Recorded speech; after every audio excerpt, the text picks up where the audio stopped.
இங்க பாருங்க என் பொண்ணுக்கு யானைன்னா ரொம்ப பிடிக்கும். எவ்வளவு யானை வச்சிருக்கான்னு பாருங்க. ஒன்னொன்னா காட்டுறேன்.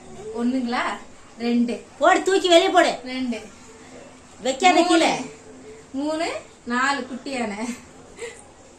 அப்புறம் 5. இங்க பாத்தீங்களா, இவ்வளோ யானை. அப்புறம் என் பொண்ணு எங்க ஃப்ரெண்டு வீட்டுக்கு போயிருந்தோம். அங்க பொம்மை நல்லா அவங்க குழந்தைக்கு வாங்கி வச்சுட்டு இது தூக்கி வந்துச்சு டெட்டி பேரு. அப்புறம் இது அது சின்ன வயசுல இருந்தே வச்சுக்கிது. அதோட ஃபேவரட் பொம்மை இது. அப்புறம் இது புதுசா வாங்கிட்டு வந்தா இதுல ஆடுறதே இல்ல.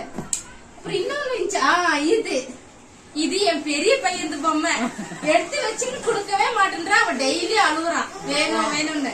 இந்த பஸ் பாருங்க, பாக்கிறதுக்கு பாருங்க எப்படி இருக்கு. ஆனா இந்த பஸ் தான் வேணுமா. ஹோட்டல் உடச்சலமா இருக்கு. இந்த பஸ் தான் வேணுமாமா. பாத்தீங்களா, இது பாருங்க, இது பாப்பாவா. இது பாப்பா போட்டு ஒட்ட வச்சுக்கிட்டு அது பாப்பா. இது பாப்பாவா. இதுதான் வேணுமாவா. இது பாருங்க. ஆமா, உன் மாமா கிட்ட சொல்லி புதுசா ஒரு குட்டி யானை வாங்கி வந்து வளர்த்துருங்க. ஆமாமா, குட்டி இருக்குமா. இல்ல அது சொல்லல, நான் ரியல் பொம்மை சொல்றியா. ஏன்னா உங்களுக்கு அப்பப்ப வாங்குற தொல்லை இருக்காது பாரு. அதுவும் கரெக்ட் தான். கடைக்காரன் தான் பொழைக்கிறான் உன் பொண்ணால. இல்ல நம்ம பொழைச்ச பாடு கிடையாது. நீ இதெல்லாம் தூக்கி நான் தெருவுல விசிலடிக்கிறேன். உன்ன திரு அழுப்பு பண்ற பிளஸினி. இதெல்லாம் ரொம்ப மோசம். இங்க வரே பிளஸ் மொத்தமா எடுத்துன்னு போய் நான் கடையில குடுத்துட்டு காசு வாங்க போறேன். அந்த சத்தம் எல்லாம் எழுப்பி எனக்கு போதுமா போச்சு. நைட் எல்லாம் போன பாக்குறான், பகலெல்லாம் தூங்குறான். 11:30 மணி அது எந்திரிக்கிறான். இங்க வர பிளஸி